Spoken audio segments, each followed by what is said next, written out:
Good morning, I'm Councillor Rob Crute and I'm Chair of the Corporate Overview and Scrutiny Management Board of Durham County Council.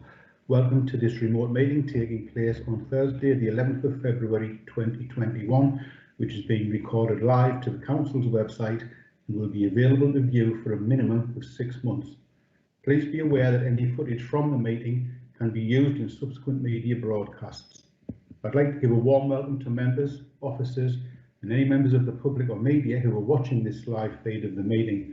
Before I commence with the formal business on the agenda, I'd like to cover some of the housekeeping issues for us all to follow. All participants must mute their microphone. To speak, please use the chat function on the right hand side, type RTS, which stands for Request to Speak, and remember that everyone in the meeting can see the messages in the chat function. When invited to speak by the chair, remember to unmute your microphone. And once invited to speak, please introduce yourself with your name and position, unless you've already introduced yourself earlier in the meeting.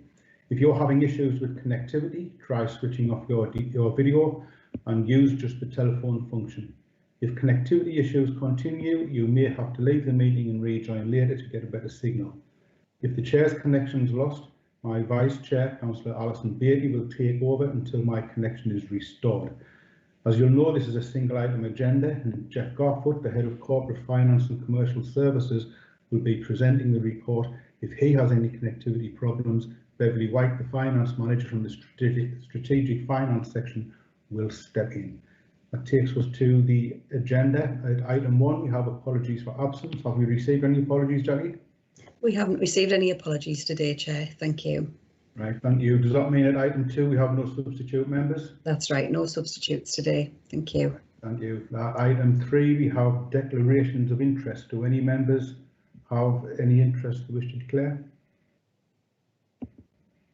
Okay, that takes us to item 4, the medium-term financial plan 2021-22 to 2024-25 and the revenue and capital budget 2021 to 22.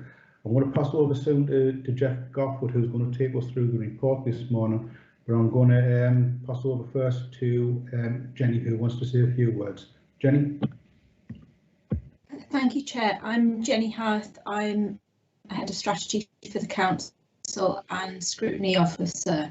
I want to introduce the cover report before handing over to Jeff today, and highlight that the purpose of the report as set out at page 3 is to provide members of Scrutiny Management Board with an update to support scrutiny of the medium-term financial plan, including the Cabinet report of the 10th of February, and also an opportunity to scrutinise plans prior to consideration by full Council on the 24th of February. I want to highlight in particular paragraphs 13 and 14 of the cover report, which are at pages 6 and 7 of the papers, which highlight that this scrutiny session follows on from an initial discussion we had on the 29th of October, and paragraph 13 captures what was recorded in the minutes in terms of member feedback on the developing MTFP process, just as a reminder, highlighting comments in relation to concerns about the timing of meetings due to the late settlements that were highlighted last time, concern about business rate system and its impact during the pandemic, concerns over the overall level of uncertainty in the environment in terms of budget setting, particularly given the long-term impact of COVID-19 and Brexit, concerns about the impact on staffing of any further savings requirements, the need to demonstrate the full impact of the pandemic in the budget setting, and also provide information to the general public on the financial pressures faced. An appreciation the committee members expressed last time of the strong financial position the council finds itself in compared to many other councils who are facing budget deficits through holding reserves as a safety net.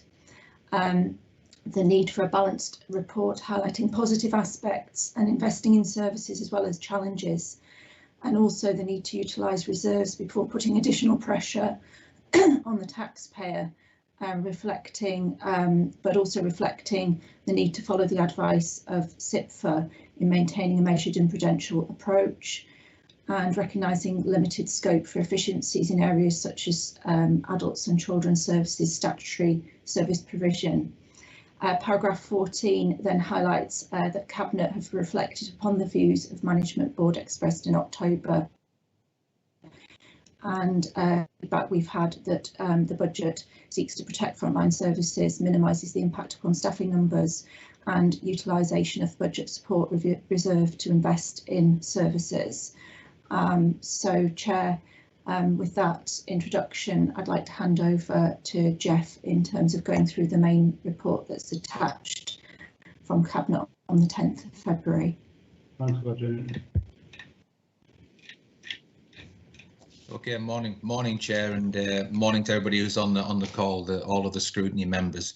As the Chair has mentioned, I'm Jeff Garfoot. I'm the County Council's Head of Corporate Finance and Commercial Services, and I'd like to thank yourselves for giving us a chance to take you through the scrutiny report that Jenny's had, and also the Cabinet report on the budget. As you guys always kind of hear me say, it's been a really complex process this year. I think for the last 2 or 3 years, I've probably sounded like a broken record in scrutiny, saying that we're facing massive uncertainty, very late budget settlements, and massive financial pressures as a local authority. And that most certainly hasn't changed this year. In fact, I would probably say, looking back to the first year of the new authority after local government reorganisation, this has probably been the most complicated and pressurised process in budget setting that we've faced for an awful long time. So what I'd like to do as well, Chair, is kind of put on record my thanks to my finance team for all the work that we've done in the last 12 months, but also all the services who've obviously had to feed in very heavily into the budget setting process. So, it's been a massive task this year on the back of facing the pressures of the pandemic as well. So big pat on the back to all of the team. So against that uncertainty, yes, there is uncertainty, and I'll pick up on some of those issues as we go through, but I still think we've managed to publish a strong budget. The Council still continues to take a balanced approach when it comes to budget setting. There is continuation of short-term investment in the budget, which was agreed by Cabinet for this year. So a lot of investment in priority services and those services that the public highly value. We've managed to identify a whole range of base budget pressures that we've got in the current financial year and will face next year, and we build those into our planning. And also within the report, a very robust capital programme. And again, as far as Council's been concerned, our capital investment has been a major priority now for the last 10 years, and we continue to invest heavily in the capital programme for the Council. The balanced approach that we've taken is required in the end the utilisation of £3.8 million of the budget support reserve, which again we've mentioned and discussed at length in scrutiny previously. The balance on that reserve now, Chair, will be down to 12.6 million, but it's a prudent utilisation of that funding. It's enabling us this year to continue with that short-term investment I mentioned, but also allows us to protect frontline services, which obviously is massively important in the face of the pandemic at the present time. So that's kind of allowed us to set that balanced budget whilst investing and protecting frontline services. Jenny mentioned in her introduction that we're in a very strong financial position as an authority. It's interesting this morning that there's an announcement that 4 authorities have actually been received additional funding from government and extra flexibilities in this week, on the back of the massive pressures that have been faced on the back of the pandemic in many parts of the country.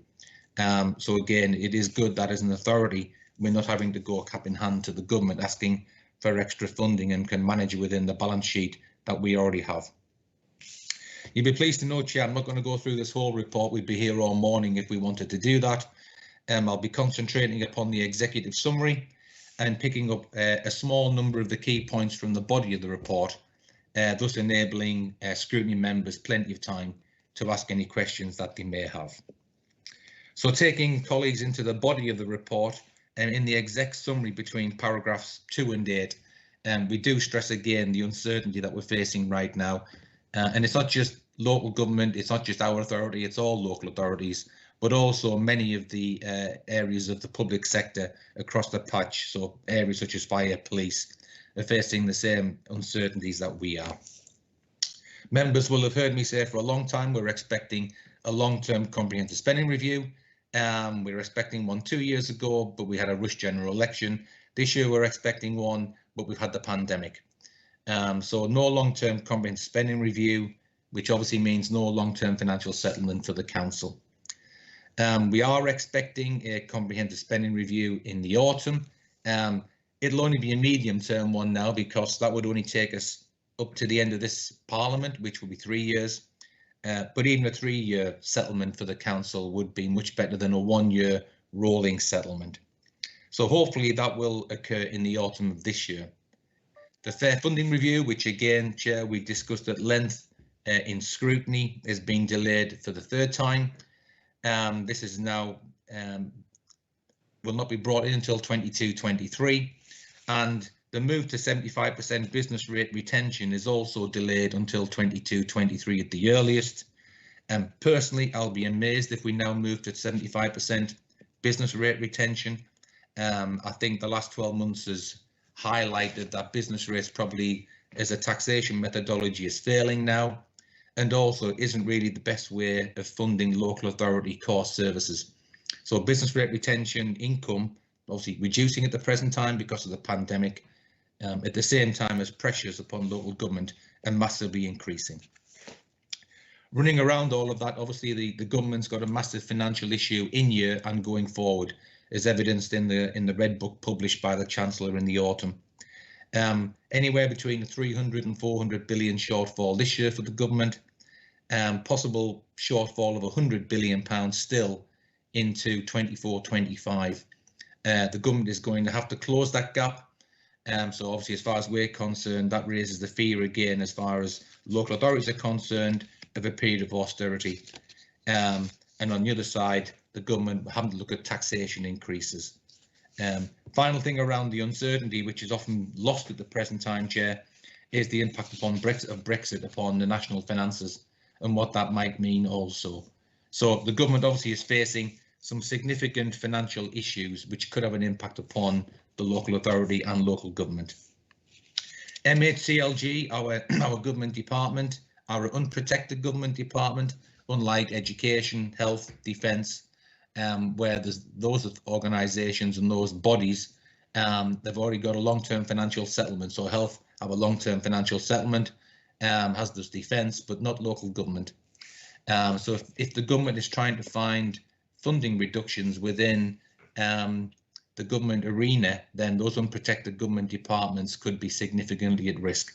So within our financial planning, Chair, we have built in some assumptions of loss of funding over the next 3 years as a result of a possibility of future austerity. We haven't assumed massive reductions. We've assumed a 6 million reduction in funding, which isn't massive. That figure could be nothing. It could be 15 million. We just don't know. So we're prudently assuming a small reduction in government funding due to austerity. When it comes to the fair funding review, we are assuming a larger reduction of around 10 million. So we've built in some assumptions on reductions for the future, which we think at this stage is prudent. Keeping our fingers crossed, obviously, that that isn't the case. But all of those things won't become obvious to us, as I say, until at least the autumn of this year. Obviously, what we've also got, and we mentioned in the executive summary, Chair, is the massive impact of the pandemic on this financial year, 2021, and the uncertainties that places upon us for this year and beyond. And I'll pick up on some of those issues later on in this presentation. So paragraph 11 to 16 pick up on the local government finance settlement. As Jenny mentioned in her presentation, the settlement was late yet again this year, not as late as it has been. We've had the settlement in the past in January. It was received on the 17th of December this year, or last year, and the final settlement was agreed in the House yesterday, and we received the final details on that on the 4th of February. And have to say, Chair, based upon the report that Scrutiny have now, that was based upon the provisional settlement. There are no major differences in the final settlement, so the body of the report and the content is still sound. Government at that point was announcing a 4.5% increase in core spending power for local authorities, which sounds brilliant. However, only 0.3% of that increase in core spending power is additional grant. the vast majority of the core spending power increase is based upon an assumption that every local authority in the country takes advantage of the maximum council tax increase of 5% that we were able to raise for next year. It also assumes, in Durham's case as an example, a 1% increase in our tax base next year, which is very clearly not going to be the case, because our tax base actually is probably neutral for next year, particularly based upon a larger number of people claiming council tax benefit linked to the pandemic. So the truth is that there's very few local authorities in the country will have a core spending power increase of 4.5%, and that position really is slightly misrepresentative of the position for local authorities. It is very worrying for myself and most people involved in local government that the government continues to provide little if no additional long-term funding for local authorities, and is very much relying upon above inflation increases in council tax to keep funding core services such as adult and children's social care. We've discussed again in Scrutiny, Chair, that our low tax base results in us not having as large a funding increase when council tax is utilised as a funding increase base. We would much prefer that government grant is used in that circumstance, and that grant taking into account need and particularly deprivation in terms of distributing funding to local authorities. However, we have received some additional funding from government, as I've mentioned. For next year, we've got a 5.2 million increase in the social care grant, which was started to be paid last year, and we are assuming that funding will be recurrent. However, that funding of 5.2 million is part funded by a reduction in the new homes bonus. So we've lost £3.1 million of our new homes bonus, which is partially funding the 5.2 million increase in social care grant. So it's a little bit money in one hand being taken from the other. The final one I'd mention in terms of government grant is an introduction of a new what's called lower tier services grant. And again, this is being funded from the reduction in the new homes bonus. In that grant, we've received £700,000 for next year. This grant has been introduced because as the new homes bonus is phased out, district councils in particular take a massive financial hit. So the low tier services grant has been introduced to ensure in 21-22 that no district council sees a reduction in its core spending power. So there are a number of district councils whose core spending power increase is neutral, and that's because they've received the lower tier services grant to bring them back up to that position. Obviously, we provide the former district council services now as a unitary authority, so we have received £700,000 from that funding. So our net position, Chair, in terms of government grant is an increase of £2.8 million for next year. That, however, must be seen against our budget pressures of next year of £27 million. So the 2.8 million increase that we've received in government grant is only really scratching the surface of the budget pressures that the council faces. Again, back to the exec summary, paragraph 17-18, moving to the continuation for one more year of the £10 million of short-term funding increases the council agreed for 2021. Those investments are in priority services areas such as highways, housing, climate change, welfare and poverty, and clean and green. So a continuance of those investments from this year. Colleagues will have noted, Chair, that it's expected that these short-term investments will be withdrawn in 22-23, that being a key part of enabling us and assisting us in balancing the budget in 22-23. And paragraphs 19-20 within the exec summary detail the additional funding that has been put into the Town and Villages Reserve, an extra £5 million. The vast majority of that investment going to our AAPs. So each AAP will be provided with an additional £300,000 next year, very much enabling our AAPs to invest wisely in our local communities and enabling them to recover from the pandemic impact.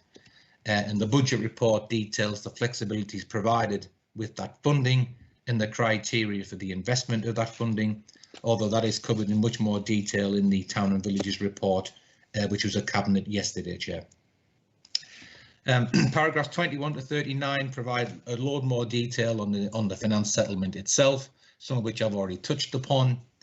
As we do reflect in there, Chair, we still have the fear when it comes to the fair funding review of what the impact might be with our public health grant and the introduction of the ACRA formula. And again, we have rehearsed this in scrutiny on numerous occasions, that if that ACRA formula is fully implemented, that the county and the council would lose £18 million of our public health grant.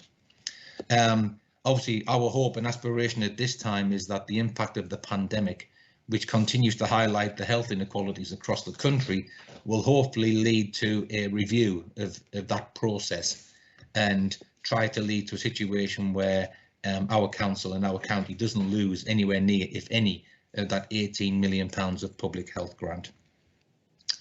The exec summary does also pick up savings.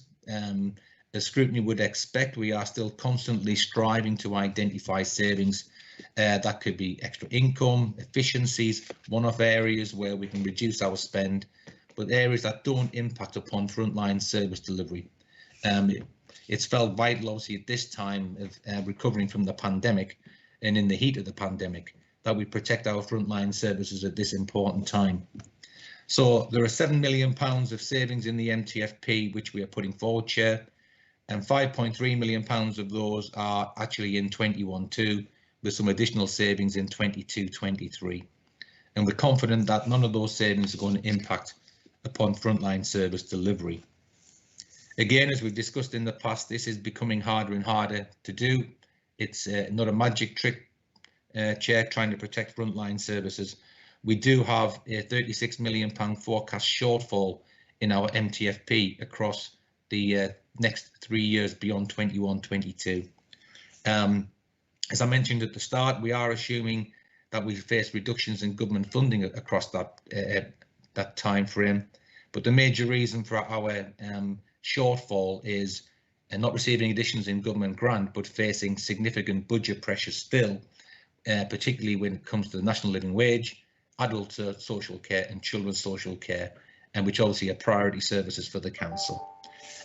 So if we do face that level of saving in the future, Chair, it is going to be particularly challenging in trying to protect frontline services. And our major challenges are probably faced from 23-24 onwards. So that will take our savings since austerity began, Chair, to £250 million as a council up to the end of 22-23 based upon the savings that are in plan at the present time.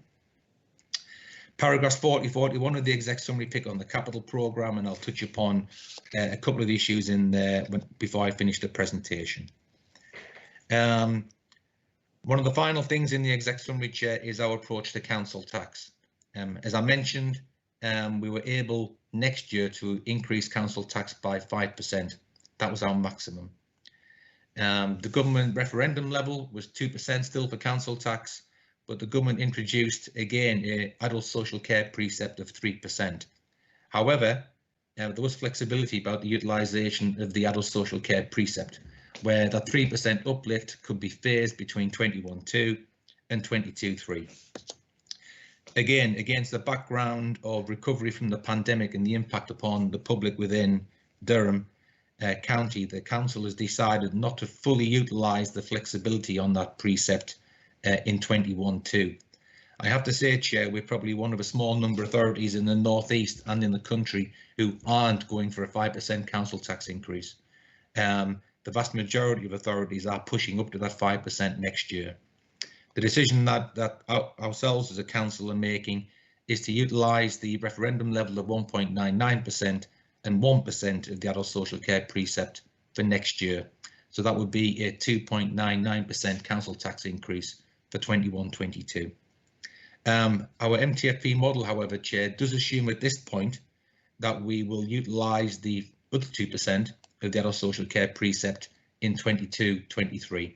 So our modelling at this stage is that there will be a 4% increase in council tax in 22-3.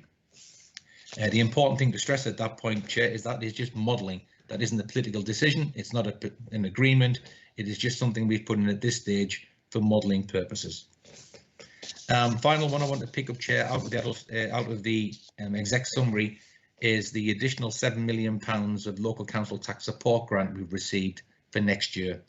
And that is a one-off grant, no guarantee, of that funding rolling into 22-23.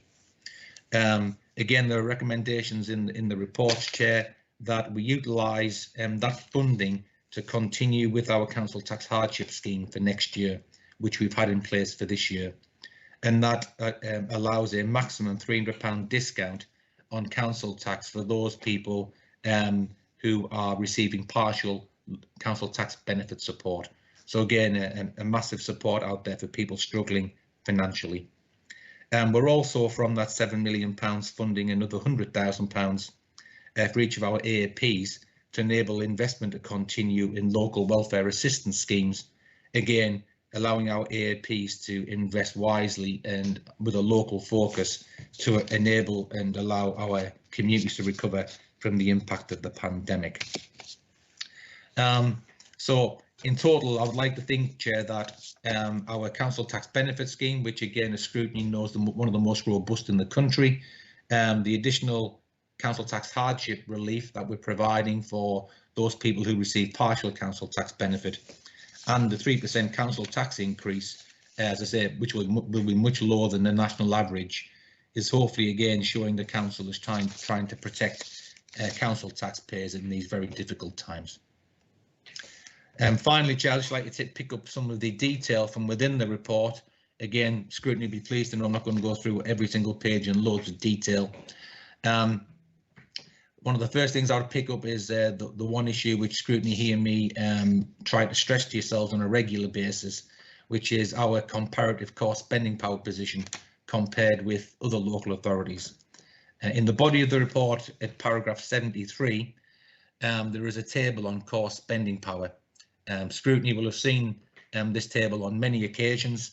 It's comparing our cost spending power position with authorities in the North East, authorities elsewhere in the country, who I shall not name this time for a change, and also with the national average. The key point for myself in this comparison, Chair, is our comparison with the national average. And Durham's position in the Index of Multiple Deprivation, the most recent publication, is we are 48th of 151 local authorities, so above the average for deprivation, and yet we are receiving significantly less than the national average when it comes to cost spending power, which for myself is absolutely counterintuitive when, as all members know, the largest drive of public services, particularly for adult and children's social care, is deprivation. If our cost spending power, Chair, was brought up to the national average as part of a fair, and I'll use the word fair very carefully, funding review, then we would receive an extra £45 million of government grant. Scrutiny will have heard me mention previously our funding gap and savings shortfall for the next 3 years is £36 million. So it'd be very nice to receive that £45 million, Chair, and not have to make any reductions in frontline services over the next 3 years. Putting that issue aside, because we have discussed that at length, I would just like to refer Scrutiny to paragraph 102 in the table underneath there, looking at our base budget pressures. And Chair, our base budget pressures for next year are extensive. We still have major budget pressures in children's social care. Any colleague on Scrutiny who's on the Children's Scrutiny Board will have seen in recent years budget reports coming in identifying the overspends in our children's services, particularly linked to the increase in our looked after children numbers, which is something we are experiencing along with many authorities across the country. So we're having to put additional funding into our children's social care service, additional funding into our adult social care service, particularly to protect and provide additional funding to our care service providers.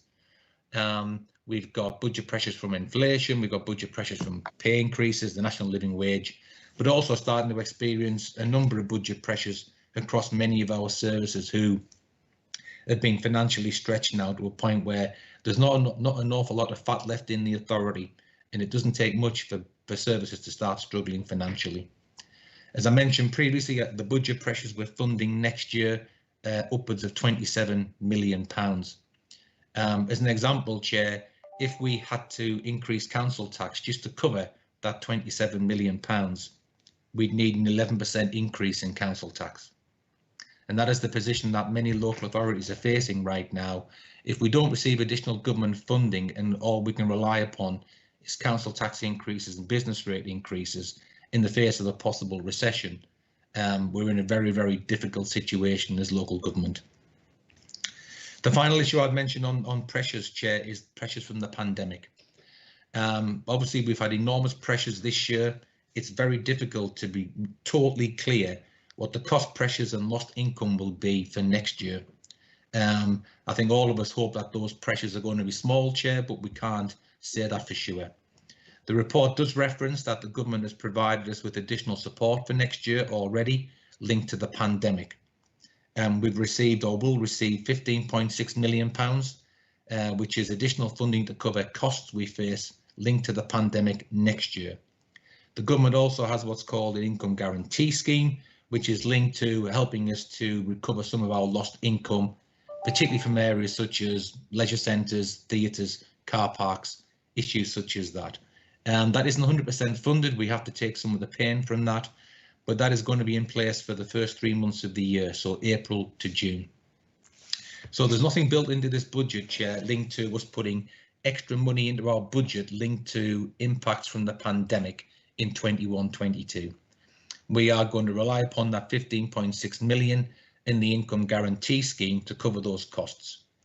Now, naturally, we will be looking at this on a daily, weekly and monthly basis to see if that funding government has provided is going to suffice.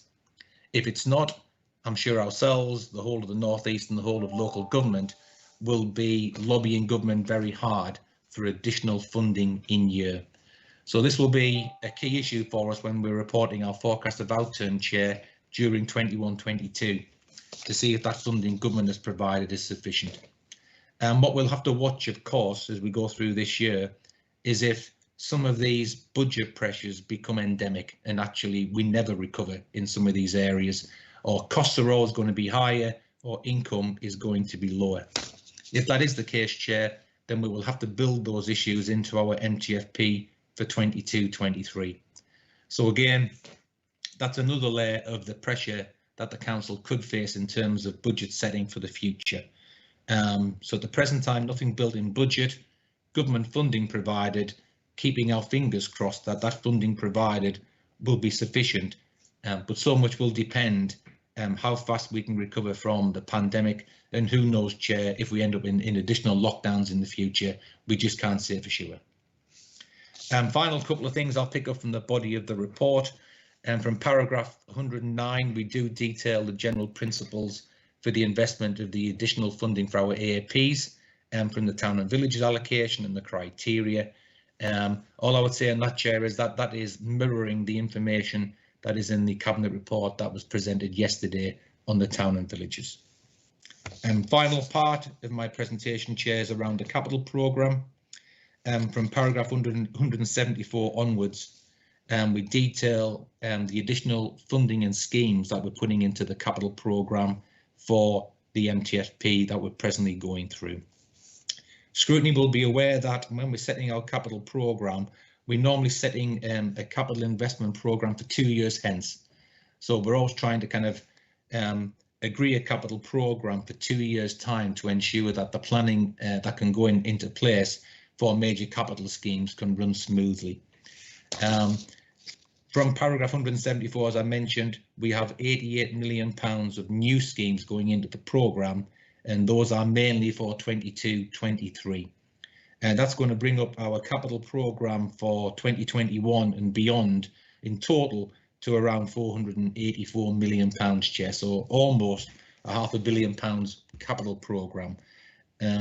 We've got some large scale investments being agreed this time around. We've got the continuation of investment in the leisure programme. So that leisure programme received additional funding in MTFP 10, more funding now in MTFP 11, and will require additional funding beyond that. We've got additional funding in schools, particularly the continuation of funding provision for the new primary in Spennymoor, but also in this report, Chair, the beginnings of an investment in a replacement for Belmont Comprehensive in the primary school up there to bring that onto a one campus site. We've got significant investment still, Chair, in highways, and also the beginning of investment, reinvestment back into the housing revenue account to enable the council to start investing again in social housing in the county. Again, in line with our previous commitments, there's nothing in here for 23-4, Chair. Anything that's beyond 22-23 will be mentioned and funded from future MTFPs. So again, the key thing from that, Chair, is obviously that capital programme is fully funded, and any borrowing that's required for that is included in our revenue budgets and including future MTFPs. I'll leave it at that, Chair. That's a kind of not so rapid run through, particularly the executive summary. Hopefully it's picked up some of the key points out of the budget report, but more than happy, Chair, to pick up any questions and queries from colleagues in scrutiny. Thanks for that, Jeff. Once again, a very detailed and informative report, which in the main is a positive. I was at a meeting of the Adults Wellbeing and Health Overview and Scrutiny Committee last week, and you get a glimpse at meetings like that of some of the dark clouds gathering on the horizon in the terms of uncertainty around future budget commitments. And at that meeting, there was an item on the local outbreak control plan, and part of that report highlighted that the North East was very high on the regional health inequalities list compared to other regions. And it's a huge concern to me that when looking at the government's potential fair funding review, that we could lose up to 18-19 million pounds of public health funding in an area, in County Durham alone, where it's needed most. So that to me doesn't sound very much like levelling up, and I do share your concerns about some of those clouds gathering on the horizon. But as I said, in the main, it's a very positive report in the terms that we've actually set a budget once again, that we have a fully funded capital programme, a lot of investment going across the county, and I think in the main, protecting the most vulnerable through the local council tax protection scheme. I'm going to open it up to the floor for questions and comments. What we'll do, once we've taken comments from the floor, I'll pass over to Jenny, so we'll go through those comments, to go through those comments in a little bit more detail, just to make sure that they've all been recorded, and then we'll report those to full council when we consider this report on the 24th of February. The first speaker I have is Richard Bell. Over to you, Richard. Thanks, Chair. Richard Bell, Barnard Castle West Division, and I might ask a question later, Chair, depending on what everybody else asks. But my first one, Jeff, is just around the base budget pressures on adult social care and children's social care. Now, at the paragraph 102 on those base budget pressures, you identified adults as 4 million pressure and children's as 5. Now, the adults one would seem to be well covered because we've got an additional government grant of 5.2 million and then 1% on the council tax, which gives it, I guess, about another 2.5 million. So the adult side of that seems to be well covered. But there's nothing in there about the children's side, either in terms of government funding or what additional provision we are making. So I guess my question is the council tax that we raise on the adult social care slice of it, which is 1% next year, is that hypothecated, dedicated to adults, or can it be spent on children's social care? And then secondly, how are we coping in terms of funding the demographics on the children's social care? Because as I say, from the numbers you've talked through, the adults seems to be well covered by government grant and council tax, but the children's doesn't seem to be covered at all, just at a top level review. Thanks, Chair. Chair. Yeah, thanks, Richard. Yeah, I think it's an important point that Richard's picking up, to be clear, for scrutiny, Chair. The adult social care precept, in reality, we can fund it, we can utilise that extra council tax on anything we wish. We don't have to spend it on adults. It's called the adult social care precept, I think, Richard, unhelpfully. It'd be much easier if it was just a higher referendum level than calling it the adult social care precept. In reality, they could call it the children's social care precept, because actually, as far as local authorities are concerned, that's actually where the major pressures have been in recent times. Similarly, the social care grant is an unring-fenced grant. That funding can be utilised in any way that the council sees fit. And also the social care grant, the government makes it very clear, even though it is unring fenced, it is social care, both adults and children's. It isn't dedicated in that circumstance. If you look at the funding tables as far as the council's concerned, that Beverly and the team produce, which looks at how we fund the council, the social care grant sits in there the same as RSG, a revenue support grant, as far as we're concerned.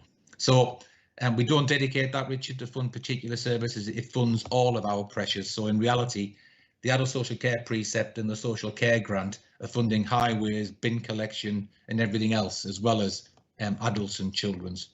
The key thing. Thanks.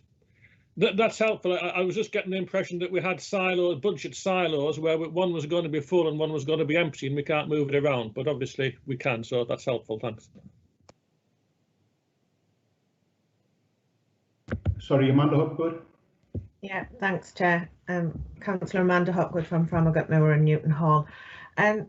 My question is particularly around the extra £5 million being put into the villages and towns and the money that's going to the AAP. I think it's really important that every community within County Durham gets the opportunity to bid for this. So within the guidance of how to spend it, there's nothing in there to say that each electoral division should be consulted and be given the opportunity to put forward a project. Because my fear with this is, when you look at it, if we've got the maximum spend for a feasibility study of £30,000 per project, if the feasibility study is £30,000, the projects could actually only mean 1 or 2 projects in each AAP area, and that's not making sure that all communities see the benefit. So I would like to see, and I'd like Scrutiny to recommend that every electoral division is given the opportunity to come up with a project that can go forward to the AAP. And in doing this is, again, my second point is with regards to the timing of this meeting. And I appreciate what Jenny said, but I do think we have to be more flexible in future years. We've known that Cabinet were meeting yesterday for quite some time. If Scrutiny could have met before Cabinet, then they could feed it in to Cabinet when they're making the decisions. So we need to look at flexibility. We know the government have been late every year. It's unlikely that that's going to change. So therefore we need to be more flexible with our approach and be proactive to feed in from a Scrutiny perspective, rather than react to what's already in effect being decided yesterday. Thanks, Chair. I think on the timing, Amanda, the important thing is to get a look at the report that went to Cabinet yesterday and make sure that Scrutiny's views are put forward to full council on the 24th of February, which is when the budgets will actually be set. Now, you're right, there's often delays in government funding settlements. We've become accustomed to that now. And I do take your point, but I think it's equally important that we make sure that the views from Scrutiny are put to full council on the 24th. The comments around the towns and villages, I think, is particular for the towns and villages report which went before Cabinet yesterday. But I'll pass it over to Jeff to comment. Yeah, Rob, the only thing I was going to mention, kind of fully understand the frustration from Amanda, and I think we feel it as keenly as Amanda does in terms of the ability to share information with Scrutiny. And you know, we've always tried to ensure in the past that we're absolutely open and transparent with all of our financial information in all of our reports. I think the thing I would mention is when Jenny presented her report, the feedback that came from Scrutiny back in October, I'd like to think that all of those things that Scrutiny asked for at that point to be taken into account in the budget setting have been. So I think, you know, it is still important that those issues that were raised by Scrutiny back in October time were important and were things that we took into account in terms of our budget setting process. Yeah, I think on the town and villages one, Rob, yeah, it isn't really one for myself to comment upon. That's probably a query to put to Gordon Elliott in terms of how the process is managed within each EAP for that funding that's being provided. And obviously the £300,000 from the town and villages isn't the only sum that's going to the APs. And there's also the £100,000 from the council tax grant as well. So it'll be £400,000 in total to each AP. Thanks, Jeff. Amanda, you want to come back in on that one? Yeah, it's just around the flexibility of this meeting, because there is stuff in this report that people didn't know was coming until the report's published, and it was published a week before the cabinet meeting. So we would have had time to reschedule this meeting to take place between the publishing of the cabinet report and the actual cabinet meeting, so that scrutiny can feed into cabinet before the meet rather than after the meet. That's the point that I want to raise, is because the papers have to be issued a week before the meeting of cabinet. So there is time that we could have done this. Well, there may be complexities about when we would issue our agenda then, Amanda, but we'll note those comments anyway. I don't think we want to get a resolution this morning. Malcolm Clark. Thank you, Chair. Malcolm Clark, Delves Lane Division, Chairman of Economy and Enterprise. I've repeatedly highlighted the need for the government to be straight with the people of County Durham and deliver a fair funded settlement that reflects the needs of our communities. And instead, we endured delay after delay. We receive only 1 year one-off settlements, and it forces our budget planning to be largely based on projections. And then we scramble around when the announcements are finally made. This leads to uncertainty for staff, to elected members, to I'm sure to Cabinet, to scrutiny, and most importantly to our residents. After 11 years of austerity, I hoped our pain was at an end, but unfortunately the cuts are continuing on and on. One of the most important points to note for me was the point on page 12, number 6, where the national deficit is forecast to be 390 billion in 2020-2021. This makes the deficit 218% larger than what it was in 2008. And the 2008 deficit led to a decade of austerity and £220 million cut from our own council budgets. Now, the magnitude of this current deficit figure, I don't think it can be underestimated, because none of us would welcome austerity 218% tougher than what we experienced a decade ago, and my fear is that that's where we're headed. I take the point Jeff made on government announcing a 4.5 core spending power increase, but that was very easily debunked because a lot of it comes from direct increased taxation. No council welcomes increasing the council tax bill, and obviously I've did some calculations on, how you could increase £1,000 tax bill over the years. The compounding effect on residents gets pretty big pretty quick, so I'm a little bit nervous about that. I think in making projections that presume maximum increases to councils, the government's deferring a decision to local authorities that they know is unwelcome and they know is unsustainable. Obviously, we couldn't plan for a global pandemic, and we know Brexit is bringing significant political turbulence that's yet to be fully realised. But they're both severe in terms of economic and social impacts. And as a council, I think we're fortunate to be in a position to offer support. And obviously, I'd like to take this opportunity to thank Councillor Alan Napier for his management of the finances over the years.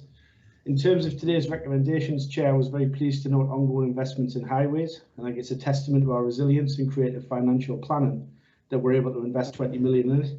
I think this is something that should be welcome by everybody, and we can also offer welfare support, discretionary housing payments, and we're able to invest in libraries, where frankly I think it's amazing that we still have them, given the depth and duration of cuts we've endured recently.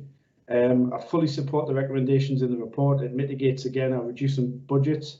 I welcome the Towns and Villages Fund that will be delegated down to the APs.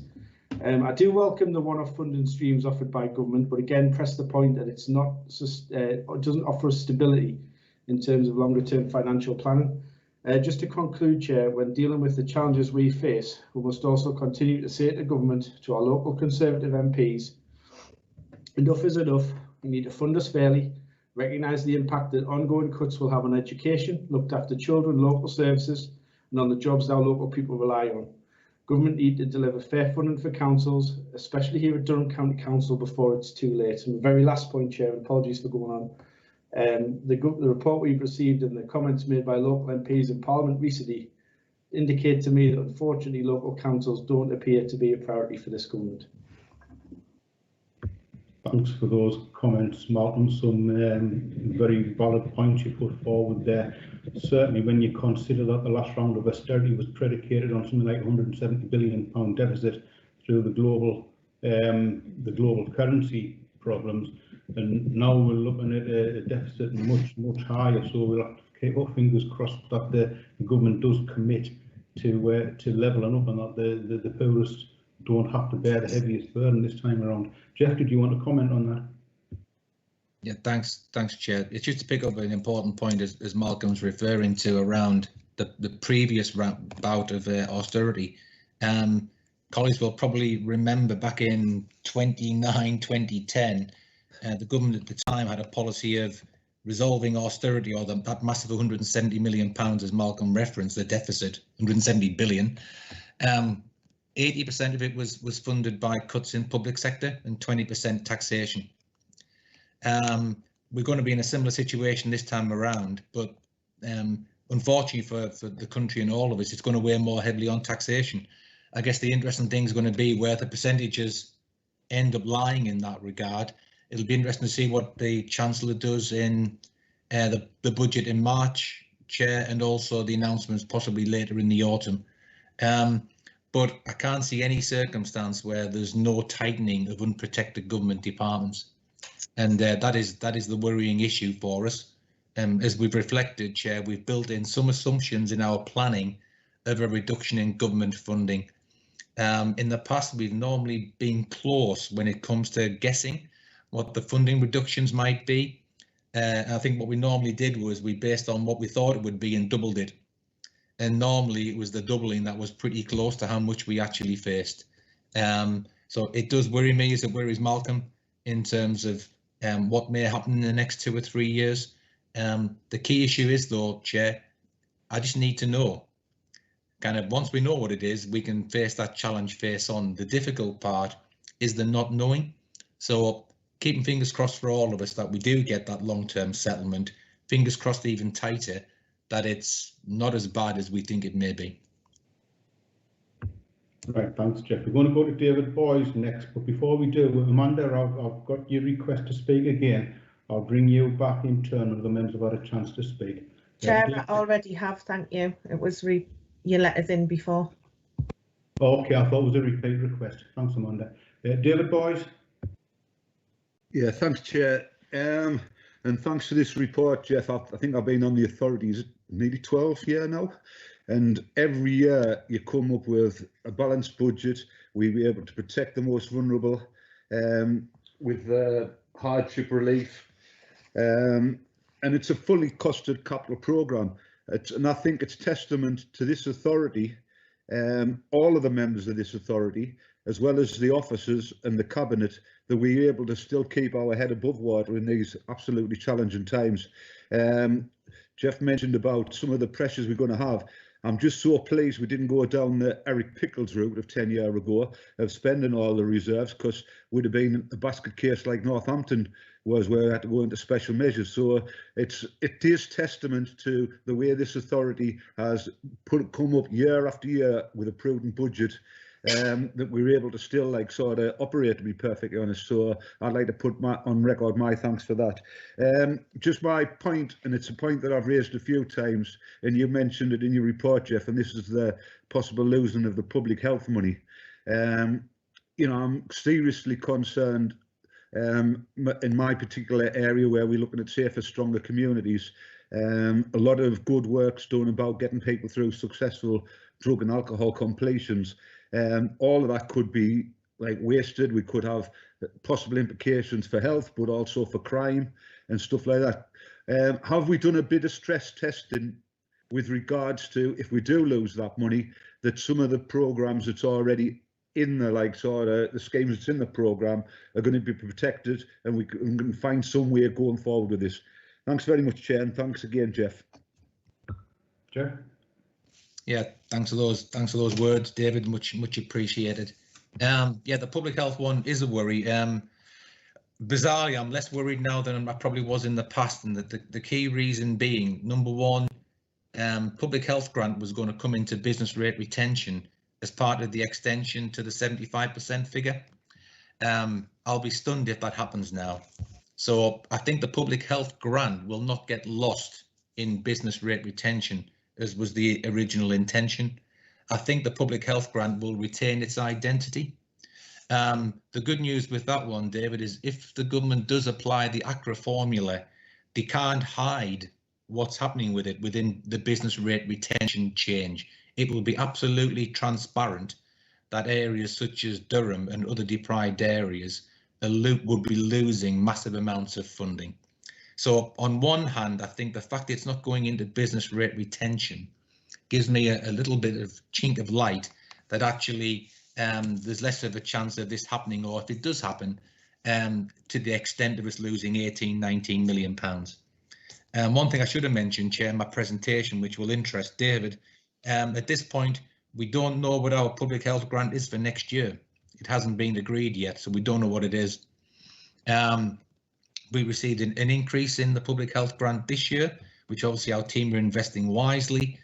I would have thought in the face of a pandemic, public health grant will be getting increased again next year, but early indications are that it's a cash flat position for public health grant, but still no confirmation. In terms of the stress testing, the important thing to recognise in that circumstance is if we did receive an 18-19 million pound reduction in public health grant, I wouldn't expect for a second that full pain would fall upon the public health arena. I think as an organisation working with members, we'd have to identify which areas of service we felt we could reduce across the patch, and not just in our public health services, because as David's identified, they're doing massively important work. We know the health inequalities within Durham at the present time, and that public health funding is massively important in trying to address those issues.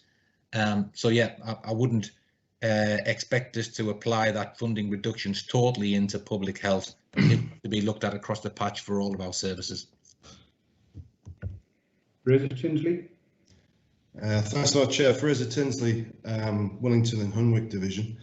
Yeah, I think I'd just like to support the approach that Jeff's taken and the team about assumptions. I think we have to assume that austerity is going to come back based on the public finances and the pandemic, obviously, and also Brexit, which is mentioned today. We learned that Amsterdam's overtaken London as a centre for shared trade, and we may think that's not relevant to us, but that's all about tax increase, and it's an unprotected department. Local government will suffer for things like this. So I think it's right that we do take a conservative view. A few points I'd just like to bring up, just on our core spending power. £180 less per household than the UK average. I'm going to name some areas. Jeff didn't want to. Wokingham, Surrey, much more spending power than us. This is a government figure. I can't take any conclusion away from that other than the government think that households in County Durham are worth less than households in other parts of the county, in other parts of the country. Sorry. If there's another explanation for that, I would like to know what that is. The reserves policy, I think, has been proved to be correct. I've sat in this meeting over probably 6 years now, and I've often heard from opposition members that we should spend more in reserves. I note that I think it's paragraph 154 of the report. We've now spent over 100 million in reserves in the last 10 years. I think the way we've done it has been proved to be correct as we look at another period of austerity going forward. At least we're going to have some reserves there to help us through it, so we don't become one of those basket case authorities going cap in hand to the government. Finally, another thing, just on the council tax increase to 2.9%, I think this is a triumph and actually proves that the financial management of the organisation has been correct. There won't be another authority in the region, I'm pretty confident, that will have a council tax increase as low as that. All will be much higher than that other than Durham, and that's a real positive for residents at the moment who are struggling. Many are struggling financially. Finally, I'd just like to come back on Councillor Hopgood's point there on the Towns and Villages programme. This is just really a key part of the capital investment that the council are continuing to do. I think it's incredibly important that we do that. One thing I would like to make, I do take the point that everybody should get a fair crack at the weighbridge funding. But I remember when I put this proposal forward, I think 3 years ago at a meeting in Merton of the group, and Councillor Marshall's been able to take it forward and really turbocharge it and get enough money into it to make a difference across the communities in County Durham. I think the key thing that I was looking at was it should address need. Yes, we need to level up across the country, but we also need to level up across the county. We've seen a lot of investment going to Durham City, and that's the right thing to do. That's the golden goose in County Durham. But we also need to see investment go in our other towns and villages, and this is what that programme is about. But need has to be at the heart of that. It's got to go to the places where there's need. Finally, just a point I'd like to make on the uncertainty there around COVID and going forward. I know we're going to have elections in a few weeks' time in this area, and I think we didn't know that was going to go ahead until literally a few days ago. And I know there's going to be additional costs associated with doing that, just in terms of PPE, equipment, shields, screening, things like that in our polling stations. Have the government made any commitment on funding that? And do we have any idea what that's going to cost us additional to what we were expecting? Thanks, Chair. Jeff?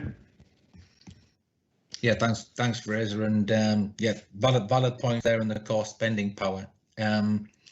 My hope and aspiration was always that when the Fair Funding Review was in its formation, that the government would produce information identifying the funding that each council would have, or quite rightly, the core spending power, and that we could run a comparison between the new core spending power position and deprivation, because on a trend line, the two should go hand in hand.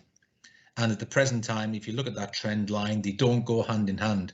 And there's lots of authorities who massively hang off the trend line. And one of those is Durham, and we hang below the trend line. And those two authorities you mentioned hang massively above the trend line. So in reality, deprivation is the biggest driver of local authority costs. It's not rurality, as lots of other councils would like to say, although that is a driver. It's not the major driver. Deprivation is. Because it drives volume within children's, and it drives people's ability to pay within adults. That's the two big issues. The one I've just to kind of slightly put a pin into Fraser's point about the northeast.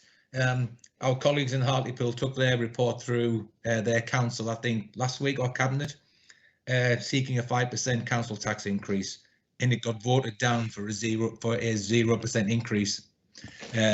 Their Section 151 officer is still bearing the scars of that discussion. So yes, I think the position we're taking, Fraser, is the right one right now, to try and minimise council tax as much as we can to protect people. And I am concerned that the government recognise that they're going to have to increase taxes to try and close this austerity gap, and they are doing that already through council tax. It's just not being said that because, as you've identified, that becomes an issue locally, and we can be blamed for putting council tax up when it's the only lever the government is providing us with. And final one, Chair, for Fraser, on the cost of running the elections. We have seen that the government are identifying upwards of £90 million to provide additional funding to assist organisations with the election. But obviously there's a whole wide range of elections. There's police commissioners and all sorts of elections which are being announced. So what we don't know at this present time is what allocation the county council is going to receive from that funding that's being provided. The one thing I can assure all members of is that whatever the costs are to ensure the elections can be held safely, we will be incurring those costs, because quite rightly, for the democratic process, we have to ensure that as members, you've got total confidence in the safety that we put in place. Do I think that the costs that the government will provide us will be enough? No, I don't.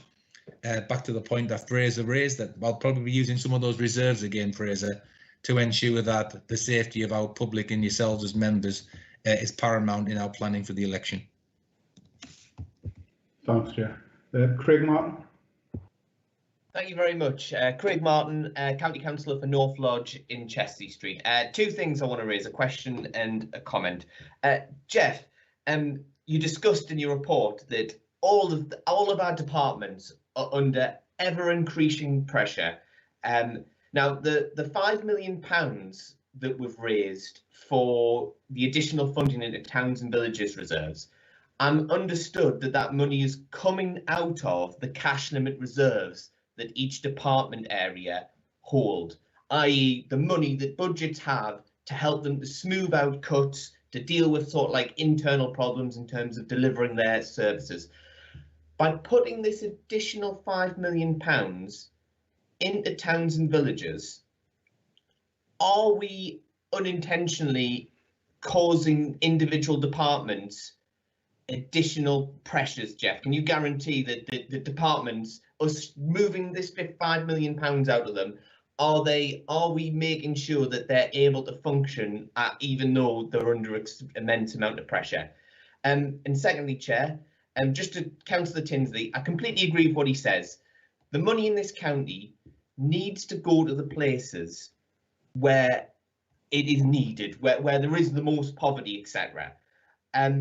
But I also recognise, and I welcome the fact that he recognises that there seems to be a trend in this council of spending more money in Durham City.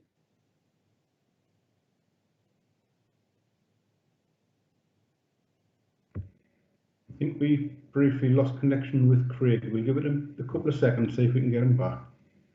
Can you hear me again? I've got you again now, Craig. Continue. What was the bit that you missed?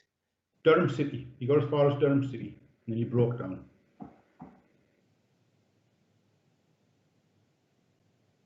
No, I think we've lost Craig again.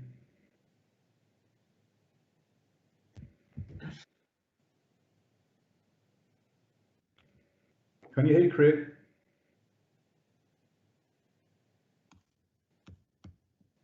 Chair, do you want me to kind of address the point that Craig raised? Jeff, please, yes.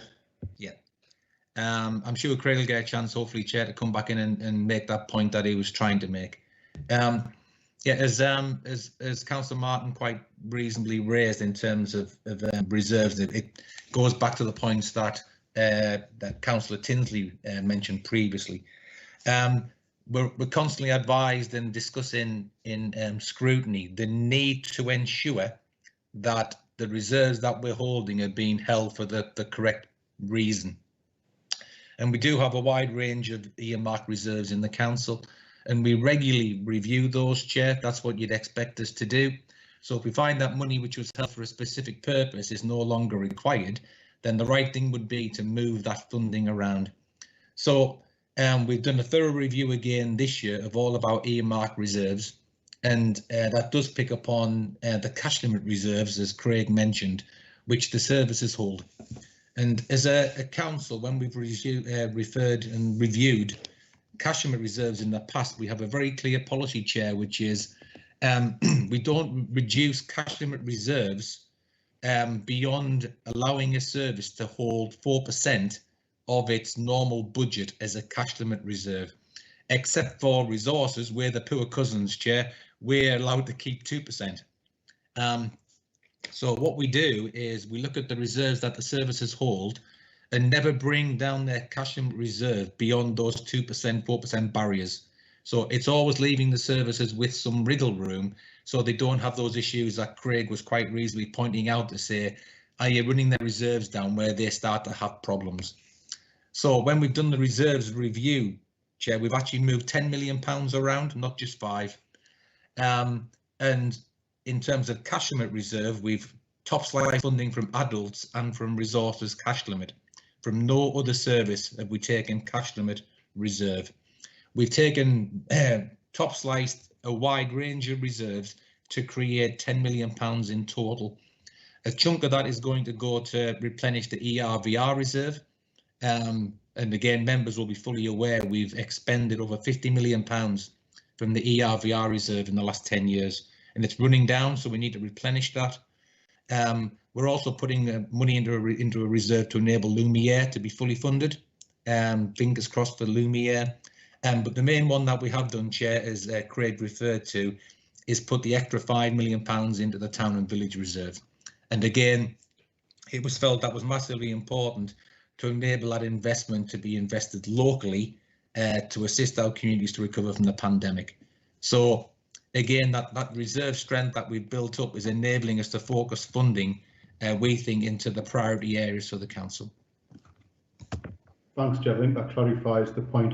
I think Craig's back with us now, so in fairness, if you want to finish this second point we're making, Craig, do you want to come in now? Thanks, Rob. Apologies for that. Let's give it. So yes, Durham City, like it's getting lots of money in previous years from the council. and it just still looks like they are still getting lots of money. And so when we break down what the AAPs are getting, Durham City is still the highest per head of population. I think we've got them down. I see here £3,881 per person they're getting out of this additional funding, whereas in Chesley Street, my residents are only getting £368 per head of population. So we still need to bang the drum that says let's spend the money where it's needed, not chucking all our resources at the city centre. Thank you, Chair, and thank you, Jeff, for the response. Thanks, Craig. We'll note those comments. Mark Wilkes. Good morning, Chair. County Councillor Mark Wilkes, Framwellgate and Newton Hall. Can I say to Jeff, thank you very much to him and all of the other officers for the amount of work they've done over the last 12 months. It's not been easy for anybody, as we know. I was really interested with his comment about the cash limits. I can recall so many occasions over the last 10, 12 years where we've suggested to the lead group, let's take some money out of these cash limits to spend it on something the community needs, only to be told, sorry, that's not prudent. Sorry, we can't do that. I didn't know we had a particular percentage we had to keep it at, because we were always told, no matter how tiny an amount that we were asking for, that we weren't allowed it. At the moment, we're receiving £5.4 million for the coming year from government for school maintenance, and it's not enough. The government should be giving us more, but we're expected to top this up as well, because they're our schools. And a few years ago, Lib Dem complaints resulted in additional funding being put into school repairs from the council's own money. So despite a massive backlog of desperately needed repairs, I can't find one penny of our own council money in this budget going in towards general repairs and maintenance for our schools. Can the officer confirm that's the case? And then I'd like to come back in, please, Chair. Chair. Yeah, thanks, Chair. And I'll wrap myself in those warm words from Mark about the great work done by the team. And I think the cash limit reserve issue, every time we do a review of reserves, Chair, we do detail this in our forecast of outturn report, which we will be doing again on the most recent one in our Q3 report to Cabinet in March. And in previous reports, when we reviewed our reserves, we have referenced the 2-4% limits. Now, they are limits that we place ourselves to try and ensure that services can keep some flexibility. We think those figures end up being reasonable. At the present time, 2 or 3 of our services are well below that 4% limit because those services are kind of having some intense pressures. As far as the education side is concerned, if we were to say, are we putting additional funding into pure maintenance programs for our schools, then Mark's correct. At the present time, our current plan doesn't do that. If we were to say, are we not putting extra funding into addressing some of our major education issues, then obviously the council is. So recently we've had the new school build at Boburn, the money put in the budget for the new school and development at Escombe, the brand new primary school for Spennymoor, and there's a commitment and a pre-commitment into the capital programme this time for a £34 million scheme at Belmont. And Mark is right to say that the government really should provide additional funding in terms of maintenance of our schools. As a council, we're left with a difficult conundrum on this one in terms of the balance between maintenance of schools and replacing those schools who have the significant financial issues. And similarly, we receive little additional funding from government to deal with what we would call basic need or pupil pressure. So it's pupil pressure that's driving the issue at Spennymoor, as an example. It's maintenance and backlog and state of the school that's driving the change at Belmont. So it's an interesting issue that Mark raises.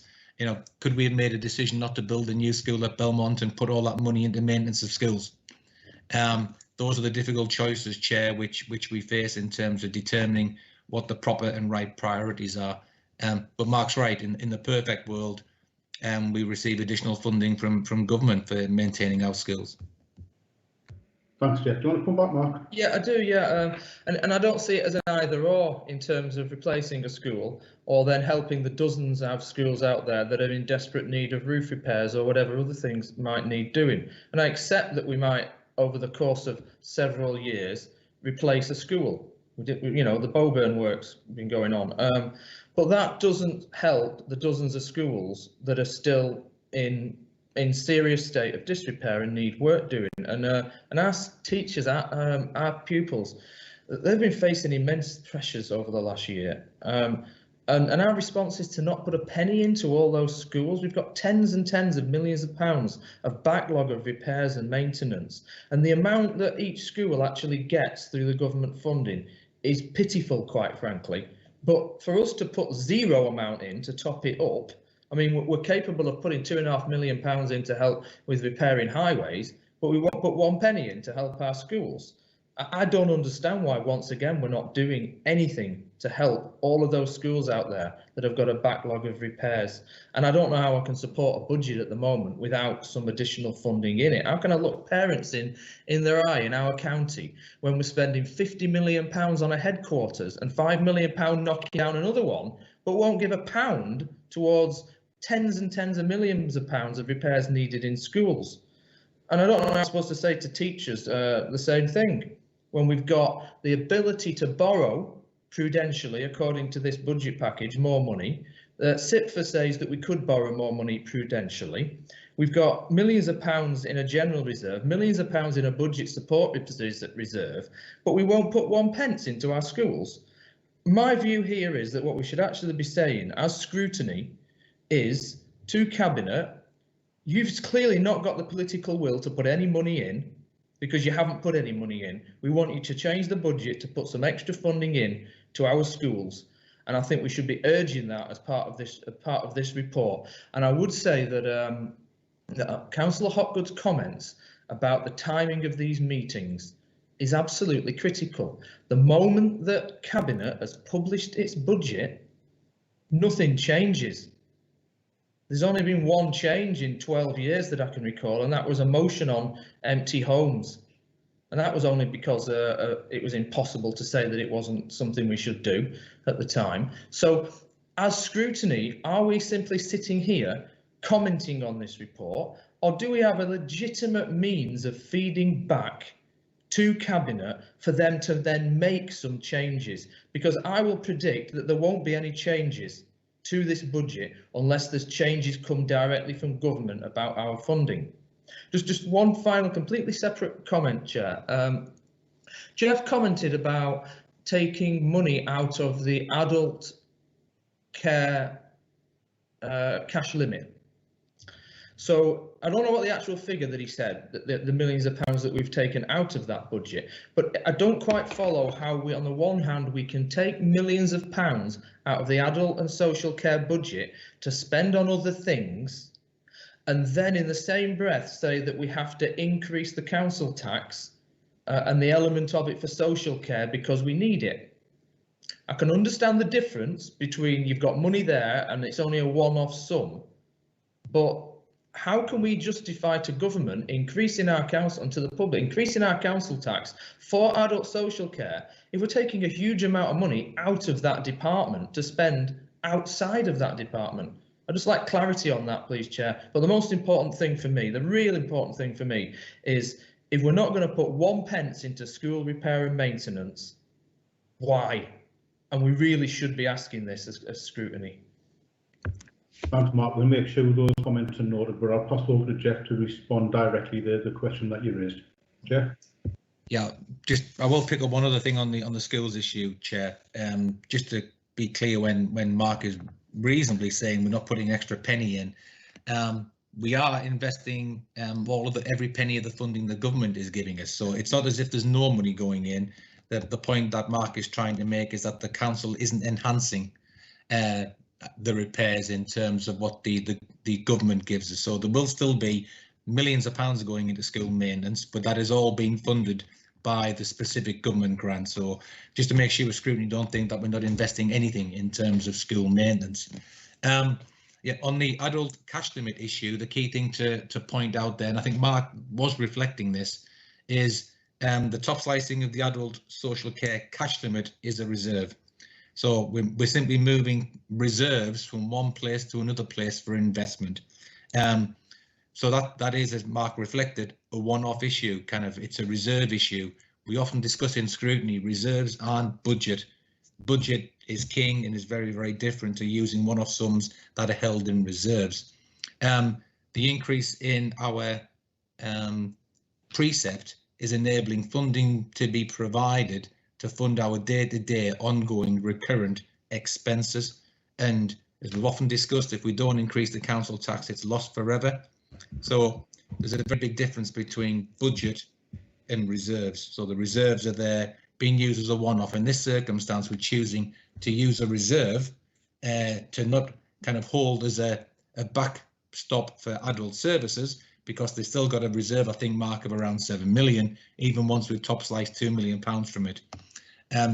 We've decided as an authority that that money at this stage is better invested in other priorities which the council has. So, as I say, there is a difference, Chair, between utilisation of reserves and our ongoing revenue budget. Mark, I'll bring you back in this last time, but try and be brief, please. Yeah, it's really brief, just on Jeff's last point, that we've took £2 million out of the adult care reserve and we've still got 7 million in it, and we're increasing council tax to the public this year because we say we need this money, although we could do it next year if we wanted to by the extra 1%. So are we in effect saying, despite having £9 million that was sat there in the adult care reserve, we're still going to hit the public in County Durham with several £1 million of council tax increase, when we could have actually done it the following year to give them a bit of a respite? That seems to be, I accept that there's a cost there, but that does seem to be the point that Jeff's kind of making. Chair, that most certainly isn't the point that I'm making. I think the point that Councillor Wilkes is trying to make is the one that we've had for many years within scrutiny, and it isn't necessarily an adult social care reserve issue. It is, do we use reserves to balance the budget more heavily to enable us to reduce council tax? As we've said, we are utilising £3.8 million of the budget support reserve, which is the reserve that we utilise to support the budget, not earmarked reserves in services, but the budget support reserve is the reserve which is there to balance and help us to support the budget itself. In this year, in this circumstance, unlike the vast majority of authorities in the country, we are choosing to go for a lower council tax than the government. Be clear here, Mark, the government is fully expecting us to increase council tax by 5%. Their core spending power figures evidence that is the clear expectation. We have made the decision as an authority to go for a lower council tax increase to do all those things that you're asking us to do. If your view would be that we should use even more reserves to reduce the council tax next year, then obviously that's something you can put forward as yourself as your party. We think the position that we've taken is a balanced position to go for a lower council tax and use some of the budget support reserve to help balance the budget for next year, still holding £12 million in that reserve, which takes us back to what Councillor Boyes and Tinsley referenced earlier on, leaving some flexibility in our reserves for what could be the biggest storm we've faced as an organisation ever. So I would much prefer to hold back and hold some of our reserves now for what might come in 22-3, 23-4 and 24-5. My view as a professional is that that is the prudent approach. Thanks for that, Jeff, and thanks, Mark, for your comments. Now I've got Patricia Joplin, who's been sitting waiting patiently to come in and speak. She's the last one who's indicated she wishes to speak, but I'm aware that Amanda wants to come in. But we'll take Patricia first, and then we go to Amanda. Patricia. Thank you, Chair. Good morning, everybody. Councillor Patricia Joplin from Crook Ward. Jeff, I understand that we have some 2.4 million coming from the government in furlough payments. Can you tell me how much you've estimated that that's likely to be by the end of the furlough period, and where that money might be allocated, and could it be used for the wage pressures that you wage inflation that you have mentioned? Jeff? Yeah, thanks, Robin. Thanks for the question, Pat. Yeah, furlough. Back in early days of lockdown, as an authority, as all authorities, the government identified that all of our costs from the pandemic will be covered.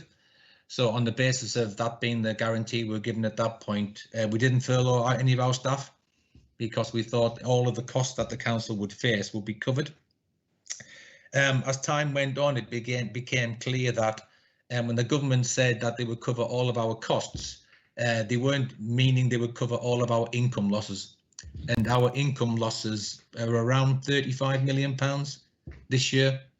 As soon as it became clear that all of the costs and income losses the council were going to face weren't going to be met, we considered whether we would furlough at that point.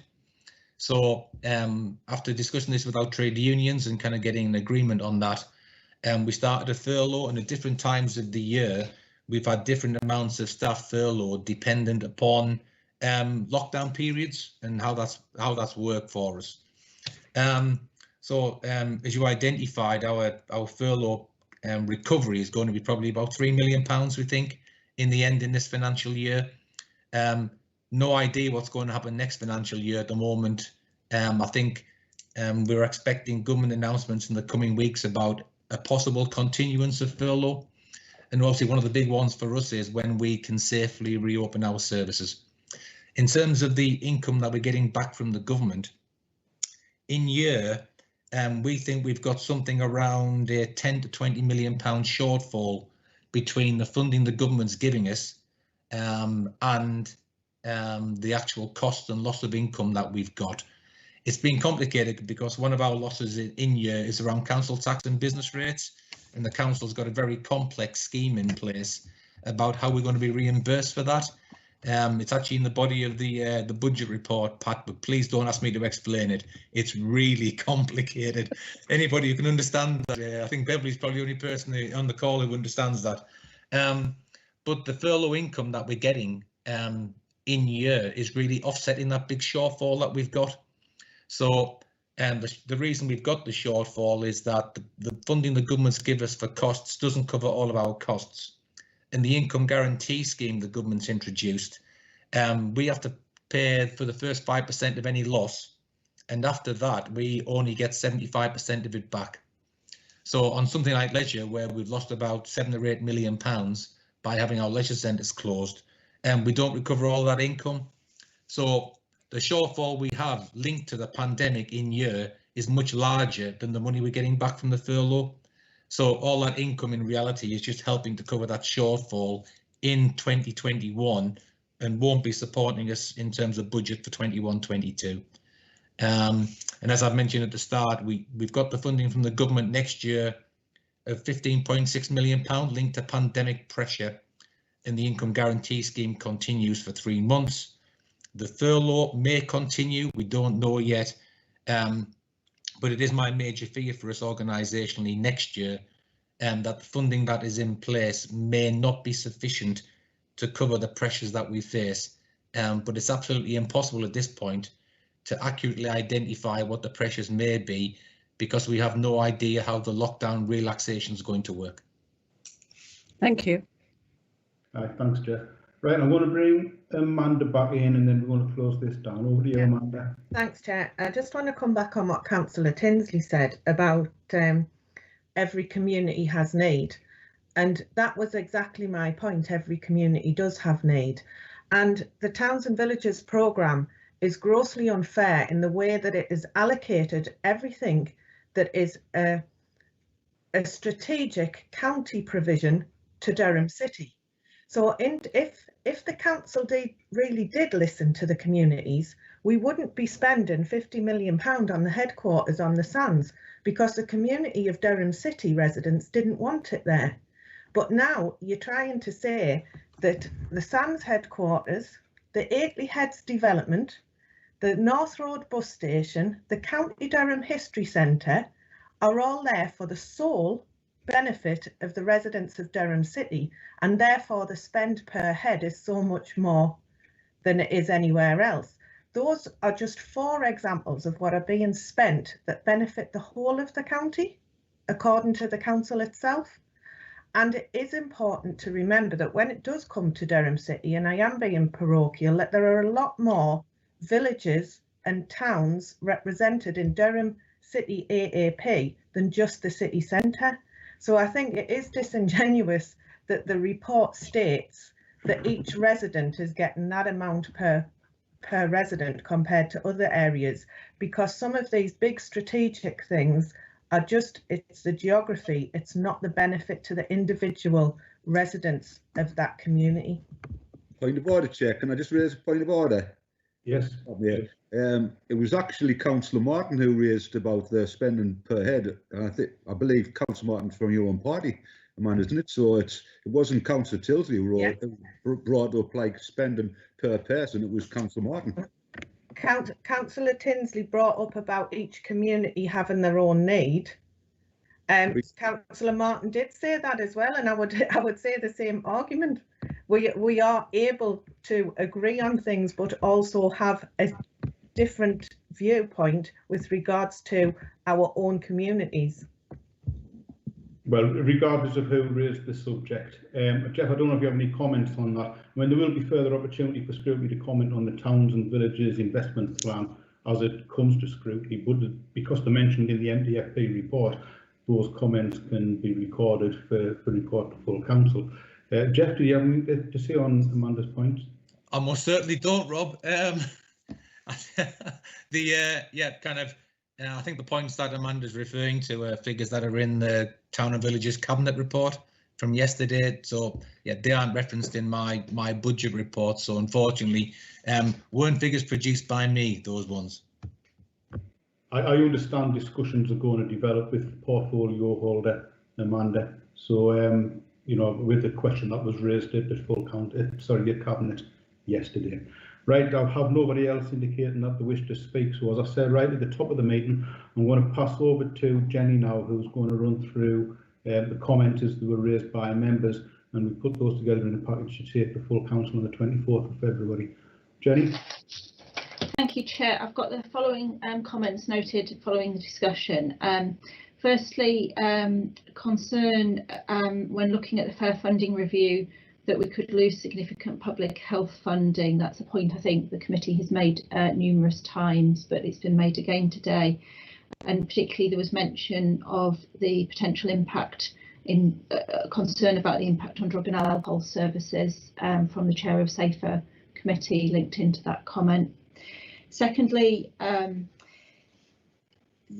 in terms of the investment in towns and villages, members have commented on the importance that every community has an opportunity to bid, and a view expressed that electoral divisions be consulted and an opportunity to bring in projects forward.